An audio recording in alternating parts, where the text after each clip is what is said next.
எனதருமை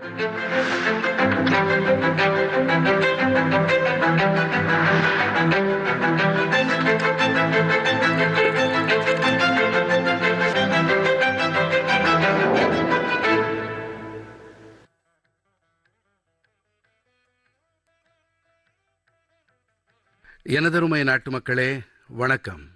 நம்முடைய வாழ்க்கையிலே சில தேதிகள் எப்படிப்பட்டவை என்றால், அவற்றை நினைவில் வைத்துக் கொள்ள நாம் நாட்காட்டியை பார்க்க வேண்டிய அவசியமெல்லாம் இருப்பதில்லை. இன்று ஜூலை மாதம் 26ஆம் தேதி அப்படிப்பட்டதொரு தேதியாகும். இன்றுதான் கார்கில் விஜய் நன்னாள், வெற்றி திருநாள். இந்த நாள் நமக்குள்ளே பெருமிதத்தை இட்டு நிரப்பி விடுகிறது. இந்த நாளன்று நாம் நமது தீரம் நிறை வீரர்களின் அற்புதமான சாகசத்தை நினைத்து பார்க்கிறோம்.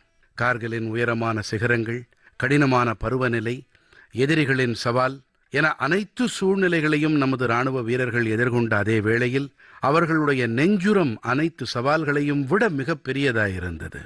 அவர்கள் பாரத அன்னையை பாதுகாக்க தங்களுடைய அனைத்தையும் அர்ப்பணித்திருந்தார்கள். இன்று கார்கில் வெற்றி திருநாளன்று அனைத்து வீரம் நிறை உயிர் தியாகிகளுக்கும் இராணுவ வீரர்களுக்கும் ஸ்ரத்தையுடன் கூடிய வணக்கங்களை செலுத்துகிறேன்.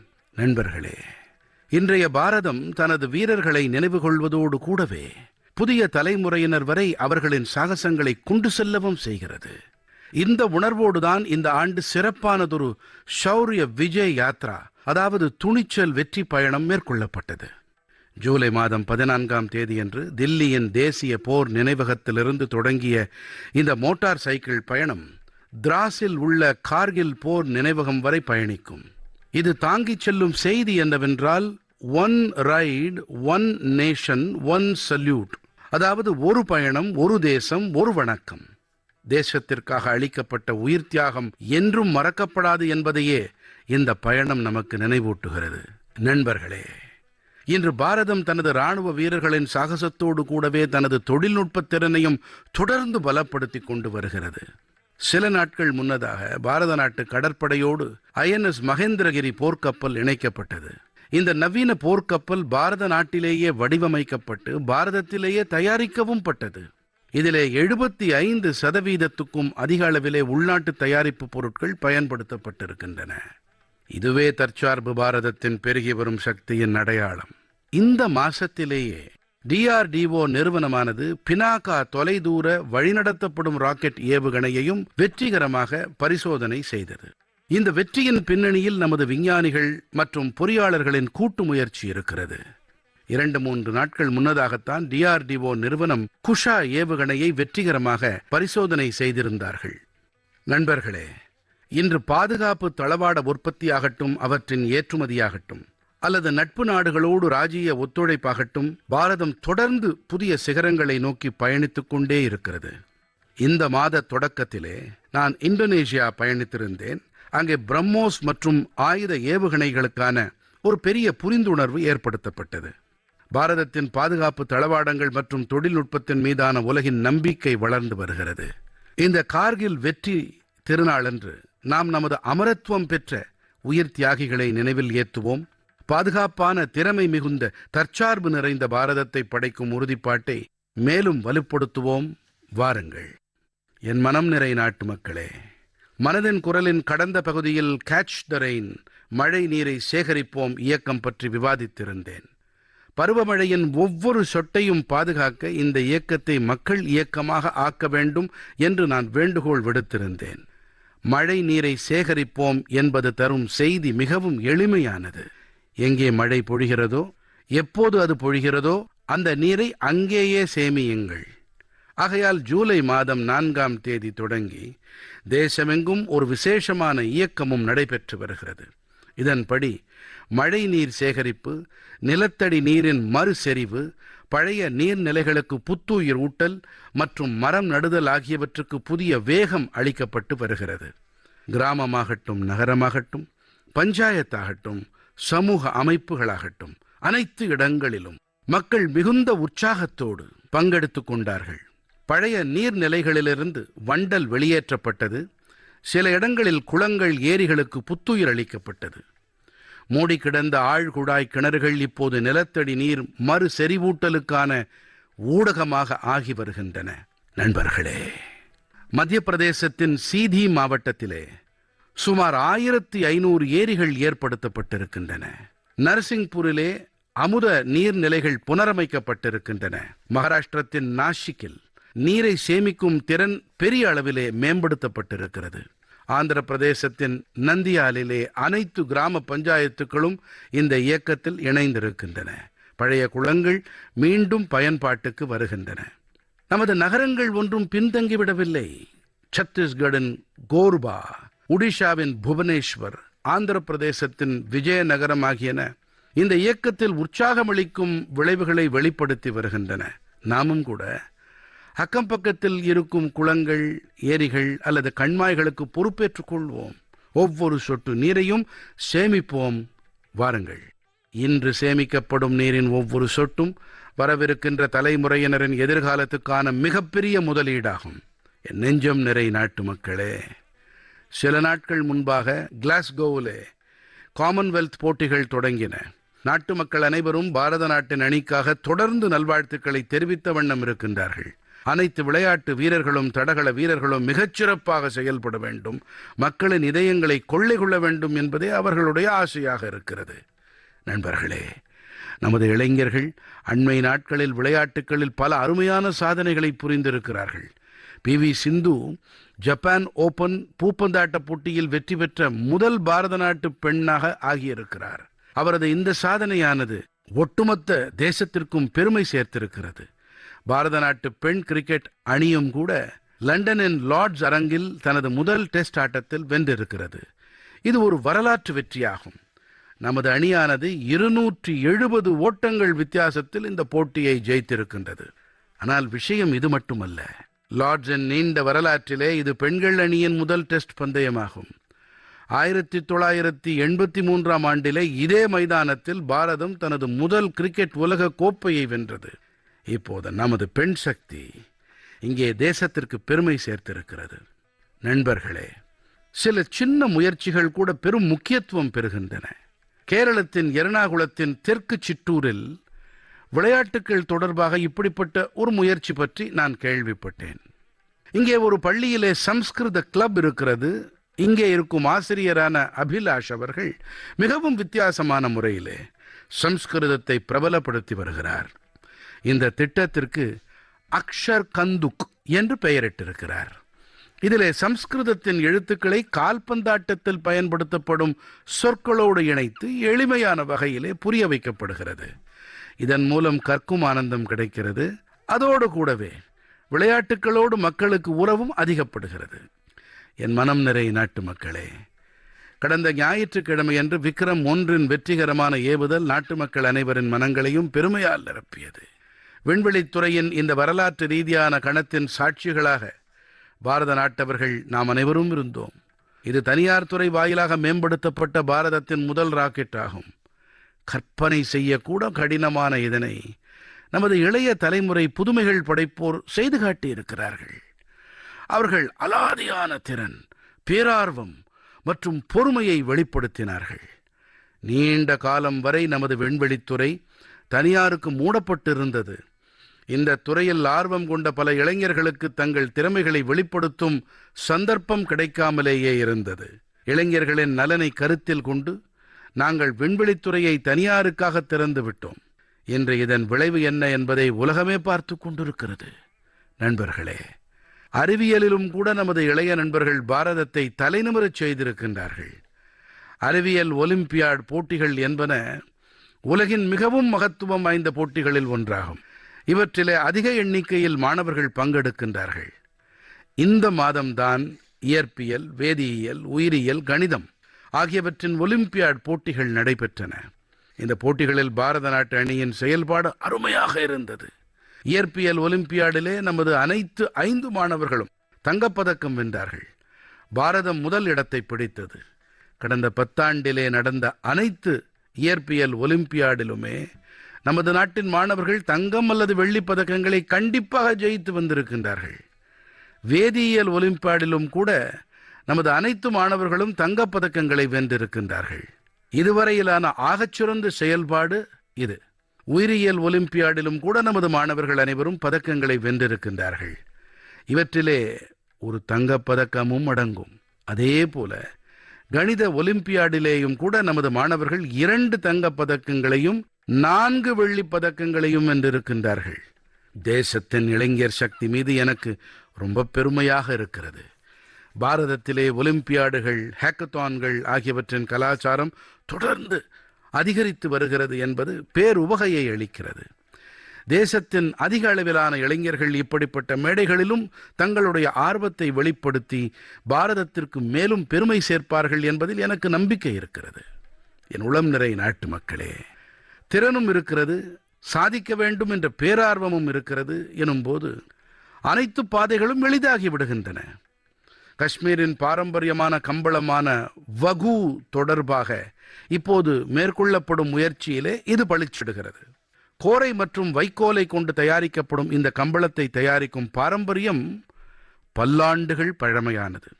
இதற்காக முதன்மையாக காஷ்மீரின் சதுப்பு நிலப் பகுதிகளின் புற்கள் மற்றும் கோரைகள் வெட்டப்படுகின்றன. வெயிலில் உலர்த்தப்பட்ட பிறகு வகைப்படுத்தப்படுகின்றன. இதன் பிறகு கைகளால் நெசவு செய்யும் பணி தொடங்குகிறது. ஒரு கம்பளத்தை தயாரிக்க 2 கைவினைஞர்களுக்கு சுமார் 4 நாட்கள் பிடிக்கிறது. இந்த கம்பளம் அலாதியானது, சூழலுக்கு இசைவானதும் கூட.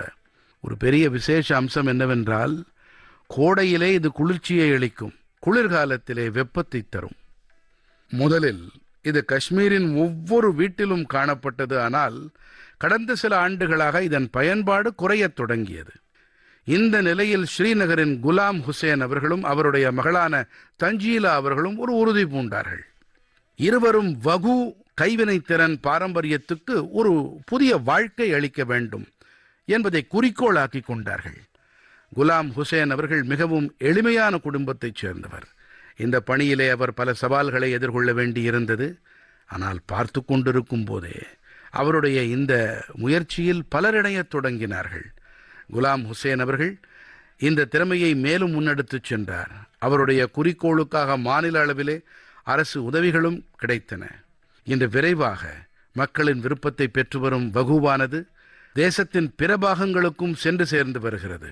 இந்த முயற்சியில் இணைந்த அனைவரையும் நினைத்து நான் மிகவும் பெருமை அடைகிறேன். இன்று நாம் அனைவரும் உள்ளூர் பொருட்கள் மீது அழுத்தம் கொடுத்து வருகிறோம்.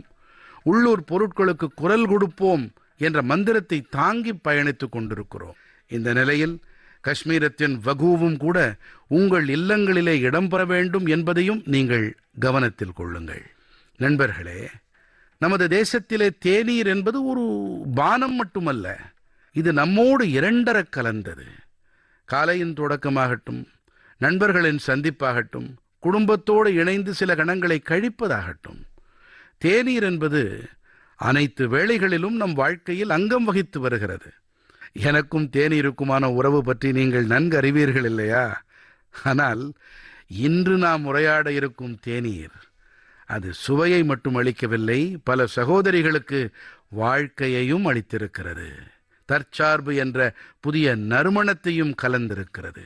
உத்தரப்பிரதேசத்தின் பிஜ்னோர் மாவட்டத்தின் லக்கிவாலா கிராமத்திலே சுய உதவி குழுவோடு தொடர்புடைய பெண்கள் விதுர் பிரேரணா சுதேசி ஹெர்பல் டீ, அதாவது மூலிகை தேநீரை தயாரித்திருக்கிறார்கள். இதிலே லெமன் கிராஸ் எனும் காவட்டம்புல், சீந்தில், அதிமதுரம், துளசி, பச்சை மஞ்சள், பட்டை, ஏலக்காய், சோம்பு போன்ற இயற்கை பொருட்கள் அடங்கியுள்ளன. தனது வித்தியாசமான சுவை மற்றும் குணங்கள் காரணமாக இந்த தேநீரானது மிக குறைவான காலத்திலே மக்களிடம் விசேஷமான அடையாளத்தை அமைத்துக் கொண்டது. பிரயாகராஜின் மகா கும்ப மேளாவிலும் தில்லியின் சர்வதேச உணவு விழாவின் போதும் இந்த மூலிகை தேநீர் மிகவும் பாராட்டுக்களை பெற்றது. அயல் நாடுகளிலிருந்து வந்திருந்தவர்களும் கூட இதில் தங்கள் ஆர்வத்தை வெளிப்படுத்தினார்கள். நண்பர்களே, மிகவும் உத்வேகம் அளிக்கும் விஷயம் இதன் தொடக்கம்தான். இந்த ஒட்டுமொத்த முயற்சியும் வெறும் 1 லட்சம் ரூபாயில் தொடங்கியது. இன்று இந்த பிராண்டானது தேசத்தின் பெரிய அமைப்புகள் வரை சென்றடைந்து விட்டது. உள்ளூர் ஞானம், இயற்கை மற்றும் பெண்களின் தன்னம்பிக்கை ஆகியன இணையும் போது ஒரு சிறிய முயற்சி கூட பெரிய மாற்றத்தின் தொடக்கமாக ஆகிவிடும் என்பதை இது முதன்மையாக நமக்கு தெரிவிக்கிறது.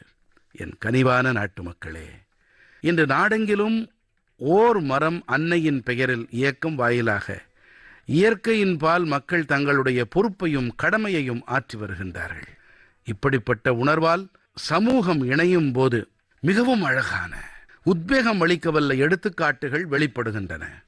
நண்பர்களே, ஆம்தாவாதிலே மக்களின் பங்களிப்புக்கான அற்புதமான சக்தி வெளிப்படுத்தப்பட்டது. பாடஜ் பகுதியிலே 1 மணி நேரத்துக்கு உள்ளாக 3 லட்சத்துக்கும் மேற்பட்ட மரக்கன்றுகள் நடப்பட்டன. இவற்றிலே 25,000க்கும் அதிகமானவர்கள் தங்களை இணைத்துக் கொண்டார்கள். பள்ளிக்கூடத்தில் படிக்கும் தேசிய மாணவர் படை கேடட்டுகள், ஸ்வயம் சேவகர்கள், பொதுமக்கள் என அனைவரும் இந்த இயக்கத்திலே பங்கெடுத்துக் கொண்டார்கள். வரவிருக்கின்ற ஆண்டுகளிலே இந்த மரங்களெல்லாம் ஒரு அடர்ந்த நகர்ப்புற காடாக உருப்பெறும். இந்த முயற்சி கின்னஸ் உலக சாதனைகள் புத்தகத்திலே இடம் பிடித்தது. நண்பர்களே, ஓர் மரம் அன்னையின் பெயரில் இயக்கத்தின்படி உத்தரப்பிரதேசத்திலும் கூட மக்கள் பங்களிப்பின் அற்புதமான உறுதிப்பாட்டை காண முடிந்தது. அங்கே ஒரே நாளிலே ஜூலை மாதம் 12ஆம் தேதியன்று 35 கோடிக்கும் அதிகமான மரக்கன்றுகள் நடப்பட்டன. உத்தரப்பிரதேசத்தின் நாடாளுமன்ற உறுப்பினர் என்ற வகையில் எனக்கு இது விசேஷ கௌரவம் அளிக்கும் விஷயம். எனக்கு பிரியமான நாட்டு மக்களே, மரம் என்பது மனிதர்களுக்கானது மட்டுமல்ல, இவை எண்ணிலடங்கா உயிரினங்களின் இருப்பிடமாகவும் இருக்கின்றன. குஜராத்தின் கிர் காடுகளில் சுமார் 60 ஆண்டுகளுக்கு பிறகு இந்தியன் கிரே ஹார்ன்பில் எனும் சாம்பல் இருவாயன் மீண்டும் கூடுகட்டத் தொடங்கியிருக்கிறது. பல ஆண்டுகளாக நடைபெற்று வரும் பராமரிப்பு மற்றும் மீளுருவாக்க முயற்சிகளின் விளைவாகும் இது. இந்த இருவாயன் வனங்களின் விவசாயி என்று அழைக்கப்படுகிறது. இவை பழங்களை உண்டு விதைகளை தொலைதூரங்கள் வரை கொண்டு சேர்க்கின்றன. இந்த விதைகளால் காடுகளில் புதிய மரங்கள் கிளைக்கின்றன. இந்த வகையிலே ஒரு பறவை காட்டினை மீண்டும் பசுமை கொழிக்கச் செய்வதில் உதவி புரிகிறது. நாம் அனைவரும் நம்முடைய வாழ்க்கையின் எந்த ஒரு சிறப்பான சந்தர்ப்பத்தையும் இயற்கையோடு கண்டிப்பாக இணைக்க வேண்டும் என்று நான் உங்கள் அனைவரிடத்திலும் கேட்டுக்கொள்கிறேன். ஓர் மரத்தை அன்னையின் பெயரில் நடுங்கள். இன்று நடப்பட்ட ஒரு சிறிய மரக்கன்று வரவிருக்கும் தலைமுறையினருக்கு பசுமை, தூய்மையான காற்று, அழகான எதிர்காலத்தின் மரபாக ஆகக்கூடும்.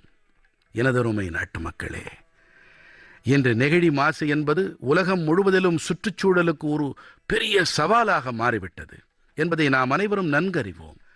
ஒருமுறை பயனாகும் நெகிழி குப்பையானது பல்லாண்டுகள் வரை இயற்கைக்கு தீங்கு ஏற்படுத்தி வரும் என்பதால் நெகிழியை சரியான முறையிலே அப்புறப்படுத்தல் மிகவும் அவசியமான ஒன்றாகும். நண்பர்களே, பீகாரின் சீதாமடியிலே கழிவிலிருந்து செல்வம் என்பதற்கு அருமையான உதாரணம் வெளிவந்திருக்கிறது. இங்கே குப்பை மறுசுழற்சி செய்யப்பட்டு அதிலிருந்து கருத்தைக்கு வரும் அமரும் மேடை, பெஞ்ச் தயார் செய்யப்படுகிறது. ஒரு மேடையை தயார் செய்வதில் சுமார் 40 கிலோ ஒருமுறை பயனாகும் நெகிழி செலவாகிறது. இது பலமானதாகவும் நீடித்ததாகவும் ஓய்வளிப்பதாகவும் இருப்பதோடு கூடவே சூழலுக்கு இசைவானதாகவும் இருக்கிறது. இது அரசு பள்ளிகள், பூங்காக்கள் மற்றும் பொது இடங்களில் போடப்படுகிறது. இதன் வாயிலாக சுற்றுச்சூழல் பாதுகாப்பு பற்றிய விழிப்புணர்வு மக்களிடம் அதிகரித்து வருகிறது. இந்த முயற்சியில் உள்ளூர் அலகுகளோடு சேர்ந்து மாவட்ட நிர்வாகத்தின் மகத்துவம் வாய்ந்த பங்களிப்பும் கலந்திருக்கிறது. இதன் காரணமாக உள்ளூர் அளவிலே வேலை வாய்ப்புகளும் ஏற்படுகின்றன. சீதாமடியின் இந்த முயற்சி ரெடியூஸ், ரீயூஸ் அண்ட் ரீசைக்கிள், அதாவது குறைவாக பயன்படுத்தல், மீள் பயன்படுத்தல், மறுசுழற்சி செய்தல் என்பவை வெறும் கோஷங்கள் அல்ல, மாறாக இவை நமது வாழ்க்கையின் அங்கமாகவே ஆகிவிட்டன என்பதையே சீதாமடியின் இந்த முயற்சி நமக்கு தெரிவிக்கிறது. நண்பர்களே, கடந்த முறை மனதின் குரலிலே பிள்ளையார் சதுர்த்தி பற்றி பேசியிருந்தேனே, உங்களுக்கு நினைவிருக்கிறது இல்லையா? நமது தேசத்தின் மண்ணாலான பிள்ளையார் சிலைகளையே வழிபட வேண்டும் என்று அப்போது நான் உங்களிடம் வேண்டிக் கொண்டேன். பிஓபி, பிளாஸ்டர் ஆஃப் பாரிஸால் செய்யப்பட்ட பிள்ளையார் விக்கிரகங்களையோ அயல் நாடுகளிலிருந்து வரும் பிள்ளையார் சிலைகளையோ பயன்படுத்துவதற்கு பதிலாக நம் நாட்டின் மண்ணாலான பிள்ளையார் சிலைகளை வீடுகளில் வைத்து வழிபாடு செய்ய வேண்டும். இது தொடர்பாக பலர் எனக்கு செய்திகளை அனுப்பியிருக்கின்றார்கள், தங்களுடைய கருத்துக்களை முன்வைத்திருக்கின்றார்கள். என்னுடைய வேண்டுகோளை அவர்கள் ஏற்றுக்கொண்டிருப்பதாக பலர் எனக்கு எழுதியிருக்கின்றார்கள். உள்ளூரின் மண்ணை கொண்டு தயார் செய்யப்பட்ட பிள்ளையார் சிலையை மட்டுமே நிறுவுவோம் என்று தங்களுடைய மன உறுதிப்பாட்டை வெளிப்படுத்தி இருக்கின்றார்கள். மனதின் குரலில் முன்னமும் கூட இப்படிப்பட்ட விவாதம் நடைபெற்றிருப்பதாகவும் அதனால் சரியான நேரத்தில் சரியான முடிவை எடுக்க முடிந்ததாகவும் அவர்கள் தெரிவித்திருக்கின்றார்கள். இந்த முறை பிள்ளையார் சதுர்த்தியிலே நம் தேசத்தின் மண்ணாலான திருவுருவச் சிலையையே வழிபாட்டுக்கு நீங்கள் பயன்படுத்துங்கள் என்று நான் மீண்டும் ஒருமுறை என்னுடைய வேண்டுகோளை விடுக்கின்றேன். உங்களுடைய இந்த முயற்சியும் கூட ஒரு வகையிலே இயற்கைக்கு நீங்கள் செய்யும் வழிபாடாகும்.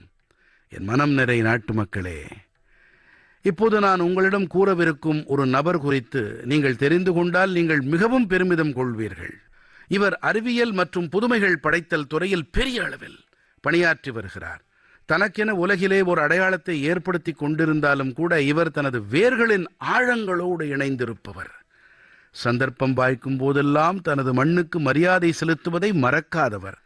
அந்த மனிதர்தான் மணிப்பூரைச் சேர்ந்த டாக்டர் ரொனால்டோ லைஷ்ராம் அவர்கள். இவருடைய பெயர் ரொனால்டோ என்றாலும் இவர் ஒரு வானியற்பியலாளர். இவர் ஜப்பானிலே பணியாற்றி வருகிறார். இளம் பால்வெளி மண்டலங்களின் ஒரு பரந்த கூட்டத்தை பற்றி ஆய்வு செய்யும் குழுவின் அங்கமாக இருந்திருக்கிறார். அவர் என்னதான் செய்தார் என்பதை நீங்கள் அறிந்து கொள்ள விரும்புவீர்கள் இல்லையா?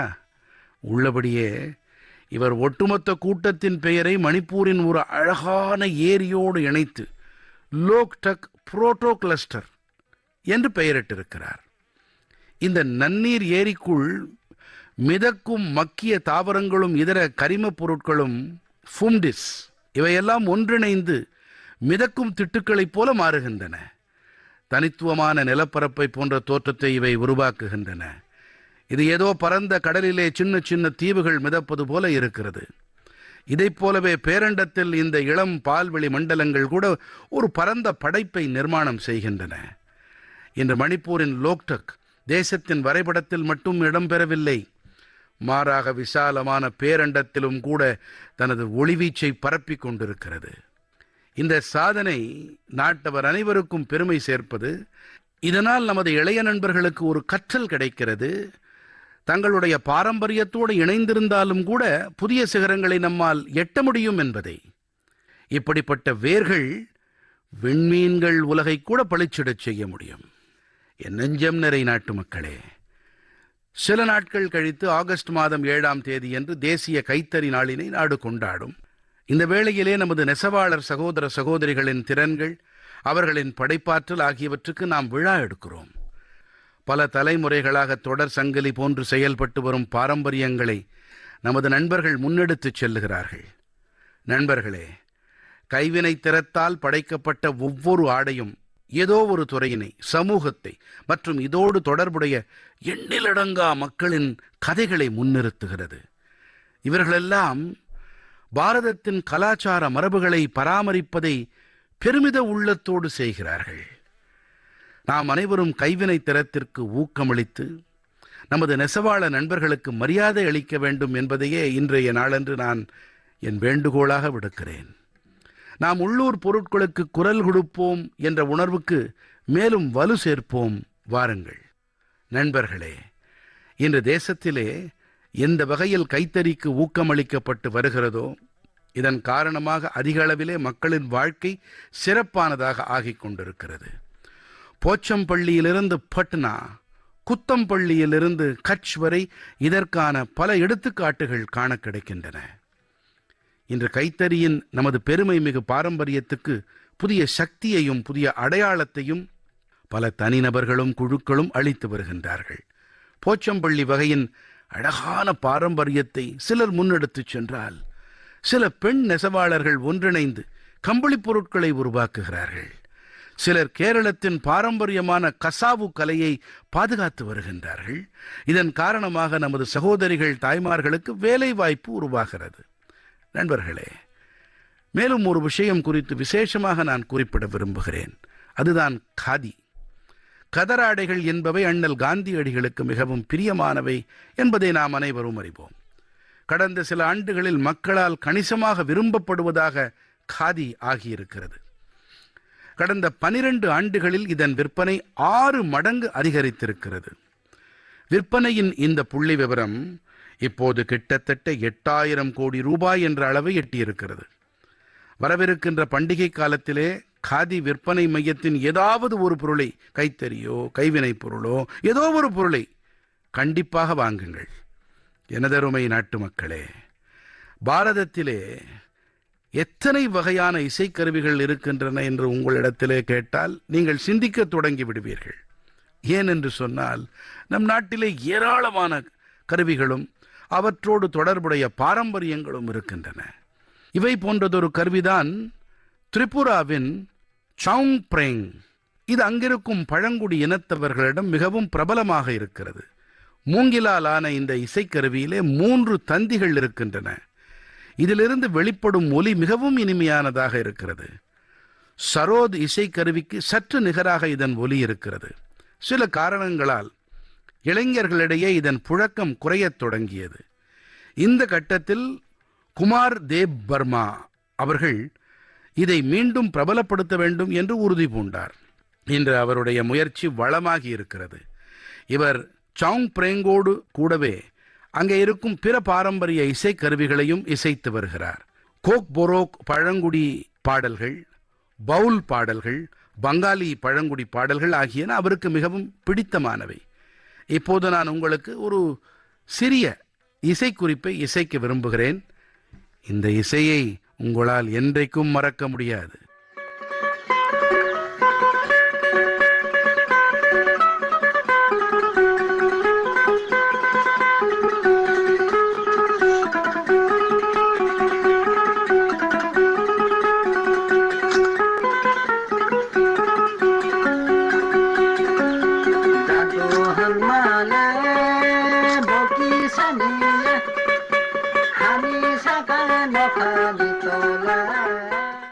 நண்பர்களே, இதை கேட்டதும் உங்களுக்கு மிகவும் பிடித்து போயிருக்கும் என்று நம்புகிறேன், இல்லையா? தேவ் பர்மா அவர்களை நினைத்தால் எனக்கு பெருமையாக இருக்கிறது. பாரம்பரியமான இசையை மக்களுக்கு விருப்பமானதாக ஆக்குவதில் அவருடைய முயற்சி மிகவும் பாராட்டுக்குரியது. நீங்களும் உங்களுக்கு அக்கம் பக்கத்திலே இருக்கும் பாரம்பரியமான இசைக்கருவி பற்றிய தகவல்களை சமூக ஊடகத்திலே கண்டிப்பாக பகிருங்கள் என்று உங்களிடத்தில் கேட்டுக்கொள்ளுகிறேன். உங்களுடைய இந்த முயற்சி மற்றவர்களையும் கூட பாரம்பரியமான பாரத நாட்டு இசையோடு அவசியம் இணையச் செய்யும். எனதருமை நாட்டு மக்களே, நாளை ஜூலை மாதம் 27ஆம் தேதியன்று பாரத் ரத்னா டாக்டர் ஏபிஜே அப்துல் கலாம் ஐயா அவர்கள் மறைந்த தினம். டாக்டர் கலாம் ஐயா அவருடைய ஆளுமையில் கருத்தூக்கம் அளிக்கும் பல கூறுகள் இருந்தன என்றாலும் அவருடைய இதயத்திற்கு மிகவும் நெருக்கமான ஒன்று என்றால் அது ஆசிரியர் என்ற பங்களிப்புத்தான். அவர் சிறுவர்களையும் இளைஞர்களையும் பெரிய பெரிய கனவுகளை காண உத்வேகப்படுத்தினார். தற்செயல் நிகழ்வாக இந்த வாரம் நாம் குரு பூர்ணிமா புனிதமான நாளையும் கொண்டாட இருக்கிறோம். நமது தாய் தந்தை தாம் நமது மூத்த குருமார்கள். பள்ளியில் நமது ஆசிரியர்கள் நமக்கு எழுத்தறிவை அளிக்கின்றார்கள். குரு பூர்ணிமையானது இப்படிப்பட்ட அனைத்து குருமார்களிடத்திலும் நன்றி உணர்வை வெளிப்படுத்தவல்ல சந்தர்ப்பமாகும். நாட்டின் அனைத்து ஆசிரியர்கள் குருமார்களுக்கும் நான் என் அர்ப்பணிப்புடனான வணக்கத்தை தெரிவிக்கிறேன். நண்பர்களே, சில வாரங்கள் கழித்து நாம் சுதந்திர திருநாளை கொண்டாட இருக்கிறோம். ஆகஸ்ட் மாதம் 15ஆம் தேதி என்பது இந்தியர்கள் அனைவருக்கும் பெருமிதம் தரும் தினமாகும். பாரத நாட்டின் சுதந்திரத்தின் பொருட்டு தங்கள் அனைத்தையும் அர்ப்பணித்த கணக்கே இல்லாத வீரர்களை நாம் நினைவில் கொள்ளும் தினமாகும் இது. அவர்களுடைய தியாகம், தவம் காரணமாகவே இன்று நமது கைகளிலே மூவண்ணக் கொடி இருக்கிறது. இந்த மூவண்ணக் கொடியிலேதான் நமது அரசியலமைப்பு சட்டத்தின் குறிக்கோள் இருக்கிறது. நண்பர்களே, கடந்த சில ஆண்டுகளில் வீடுதோறும் மூவண்ணக் கொடி இயக்கமானது தேசம் முழுவதையும் ஒரு அற்புதமான உணர்வினால் இணைத்தது. ஒவ்வொரு வீடு, ஒவ்வொரு தெருவிலும் மூவண்ணக் கொடியின் விழா தென்பட்டது. இந்த ஆண்டும் கூட நாம் வீடுதோறும் மூவண்ணக் கொடி இயக்கத்தை முழு உற்சாகத்தோடு முன்னெடுத்துச் செல்ல வேண்டும். நமது இல்லங்களில் முழு மரியாதையோடு மூவண்ணக் கொடியை பறக்க விட வேண்டும். நண்பர்களே, ஒவ்வொரு ஆண்டும் ஆகஸ்ட் மாதம் 15ஆம் தேதிக்கு முன்பாகவும் நீங்கள் எனக்கு நிறைய கருத்துக்கள், ஆலோசனைகளை அளிப்பீர்கள். இந்த ஆண்டும் கூட நீங்கள் உங்களுடைய கருத்துக்களை மைகோவ் தளத்தில் கண்டிப்பாக அனுப்பி வையுங்கள். உங்களுடைய கருத்துக்கள், ஆலோசனைகளுக்காக நான் காத்திருப்பேன். நண்பர்களே, மனதின் குரலில் இந்த முறை இம்மட்டே. அடுத்த மாதம் நாம் மீண்டும் சந்திப்போம். நாட்டு மக்களின் பல புதிய சாதனைகள், உள்ளெழுச்சி அளிக்கும் முயற்சிகளோடு இணைவோம். அதுவரை உங்களிடமிருந்து அனுமதி கோருகிறேன். பலப்பல நன்றிகள். வணக்கம்.